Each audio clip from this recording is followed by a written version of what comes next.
Hey everyone. So about a week ago, I made a very successful video titled, How Many Canadians Really Have $1 million saved or more? So this is a follow-up video to answer and respond to all of the great comments that are received on that video, the good, the bad, and the ugly. I also want to say a big thank you to everybody who took time out of their busy day to watch that video, comment, like, subscribe, share, all of that stuff. It really does mean a lot to me. Also, just so you know, there are programs and software applications out there for YouTube that can automatically generate generic canned comments and responses to, people's comments that they post and say, thanks for the comment or feedback and all that. I would never go for something like that, because if someone took the time to write a thoughtful comment or ask a question, I'd never respond with a generic response, right? That's not what I'm about. So just so you know, I'm the only one reading and responding to all these comments. And I do read every single comment that I get, and I try to respond to as many as I can. Now, let's get into it. So Canada does have roughly 1.9 to 2.2 millionaires, depending on what source you rely on.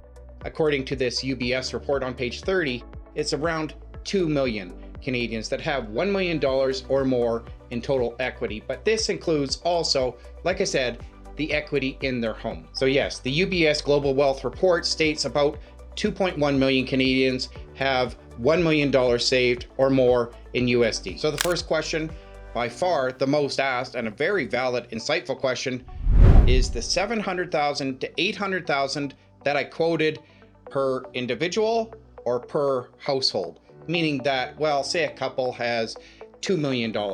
Does this mean that there are two individuals with $1 million?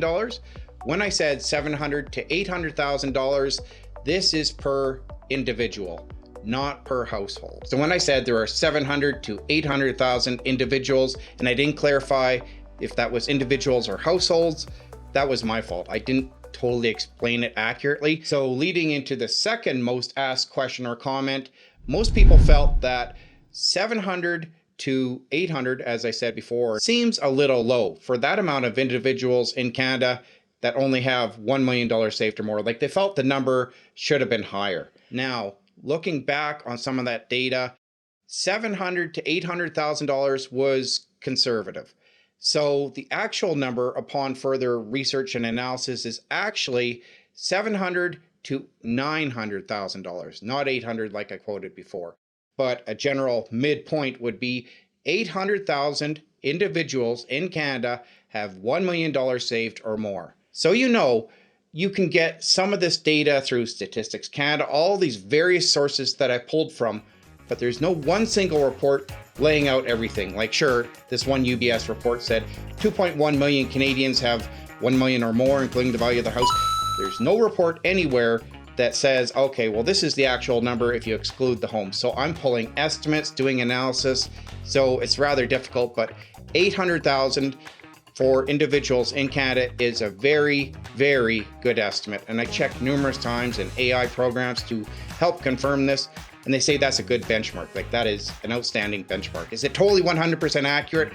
Probably not, but I'm doing the best I can. And I do thorough research and analysis if you've ever followed my channel for a while. So there is a degree of error. I'd rather be transparent and honest and explain where these numbers come from, and that these are estimates, but very, very good estimates. But yes, I was a little bit off saying it goes to 800,000, 700 to 800,000 when it should have been 700 to 900,000. So I can see where the confusion lay. I should have explained it better in my video, but I'd rather make this video answer questions and come clean about where this data comes from and be honest and build a rapport with my audience rather than just barrel onward and say, yeah, they're good. Just trust the numbers. I don't want to look silly. Now, I'd rather be honest, and then at least hey, this guy, if he makes a margin of error or a slight mistake, he'll tell us about it. In case we haven't met, I'm Aaron, a 20-year corporate accountant and analyst living in Western Canada.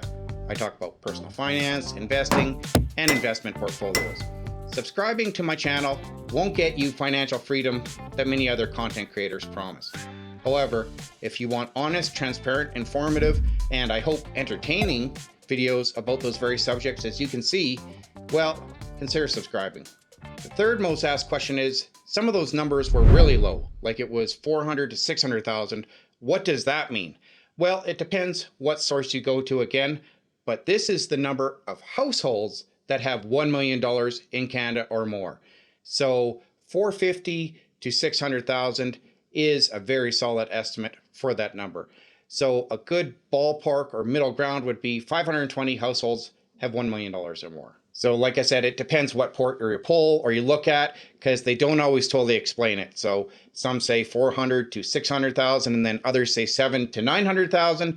So I see where the confusion lay, and in the future, I'll really be sure to explain that more. But thanks again for all those people that pointed that out, because I started looking at the data saying, yeah, I think they're right. Are my numbers off? Where did these come from? And then, oh, I didn't explain it better. Oh, geez, my fault. Okay. No, I'll make a follow-up video. Also, the number of billionaires in Canada that I said 76 to 77, well, obviously that's a very valid estimate. This week's video is sponsored by The Penny. May it rest in peace. In case you don't know about me, a little bit of background. I'm a 20-year corporate accountant with, raising a set of twins that I, didn't know anything about babies. And on top of that, 2 years into it, we found out they need hearing aids in both ears. So talk about your challenges. But I made it through. So yeah, I'm used to all the snowstorms and all the scraping of windshields and everything people have to go through, the potholes. And you're in Western Canada when it's not unusual to get stuck on some country road behind a tractor or combine. Another comment that I received is, well, the data is really skewed, that there's people that are probably sheltering or hiding their profits, that they have $1 million, but it's not being reported. Oh, of course. I'm sure there are people that is the case. Excellent. However, if it's not being reported, how could we ever actually estimate or know about that? Like, how can we track that? So there probably is a few cases of that. Who knows how many? But I have no way to take that into account. Another comment was, well, $1 million doesn't go as far as it once did. Or related to that, $1 million is still a lot of money, but it depends what you do with it. And I'm on the fence with this one because I can see both sides of people's opinion, because it does take time to save up to $1 million, but it doesn't stretch as far as, say, you're buying a home or whatever, as it used to 30, 40 years ago, just because of inflation. However, it does depend, once you get to that $1 million threshold, what you do with it, how you manage and invest it. Otherwise, it will disappear quickly. Remember, mindset first, and then the money follows. And finally, the last comment is, many people say, well, a home shouldn't be considered an investment anyway. But it's hard not to rely on that when you see continually appreciating over the years in value. Like, many people are going to use that in case of an emergency, or if they downsize and use the proceeds to live on that in retirement, or hopefully they never have to sell and they can pass that on to their children or some other person, and that can help them in their life. Now in Canada, a home is both a financial asset and a shelter, a place to live.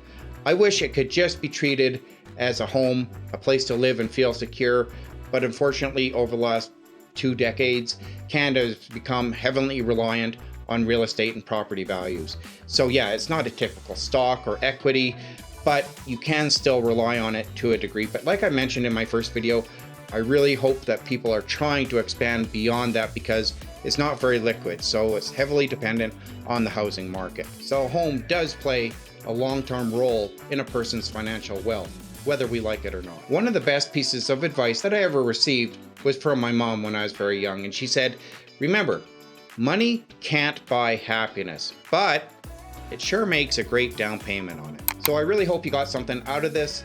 Thanks again for everyone who took the time to watch the video and comment and subscribe. I do really appreciate it. And if you're interested in 2 videos on personal finance and investing, check out these 2 here.